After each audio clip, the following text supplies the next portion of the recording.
Баршаңызға сәлем. Бүгін сіздермен менің инстаграм парақшамда сұранысқа ие, өте жұмсақ әрі ашытқысыз 30 минутта дайын болатын шелпектің рецебімен сіздерге бөлістім. Міндетті түрде соңына дейін қарап, ұнаса менің парақшама тіркеліп, лүпіл басып, пікір бөліміне өз ойыңызды жаза кетіңіз. Барлық қажетті заттарды описание бөліміне жазып қоятын боламын. Құрамы қарапайым, үйдегі бар заттармен ғана жасалады.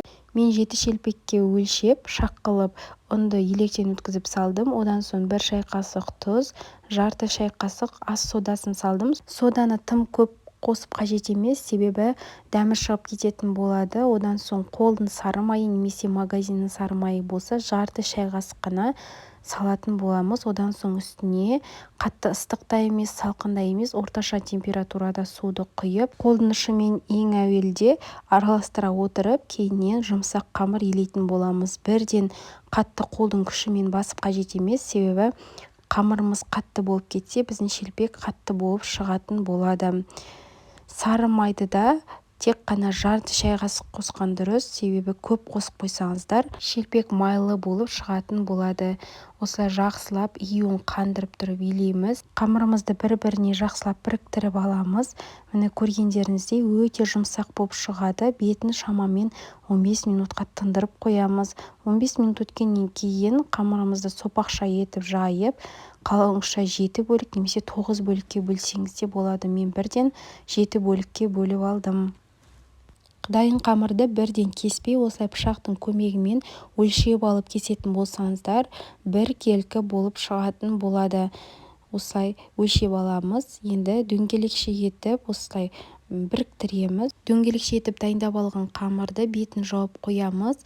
Бірден ұнды жая берсеңіздер болады. Шелпектерді дөңгелекше етіп, тым қатты жұқа қылып емес, орташа сантиметрде жайып алатын боламыз. Шелпек нанды жайып жатқан кезде пештің астын қосып, майымызды қыздырып қоямыз алдын ала. Қызып тұрған майымыздың үстіне осылай шелпек нандарымызды пісіріп аламыз. Үстінен шаңышқының немесе күрекшенің көмегімен баса отырып пісіріп аламыз. Бізде шелпек нандар тез піседі. Жұқа нан болғаннан кейін келесі жағына бірден аударатын боламыз. Көп майда ұстап қажет емес, себебі күйіп кететін болады. Сәл қызарыңқырап алсаңыздар жеткілікті.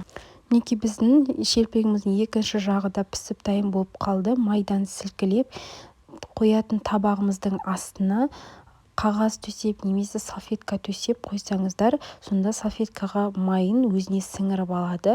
Сонда шелпек майлы болмай шығады. Шелпектердің барлығын дәл осылай пісіріп аламыз кезекпен кезек. Мінекей осымен біздің шелпек нандарымыз дайын болды. Өте жеңіл әрі тез дайындалады.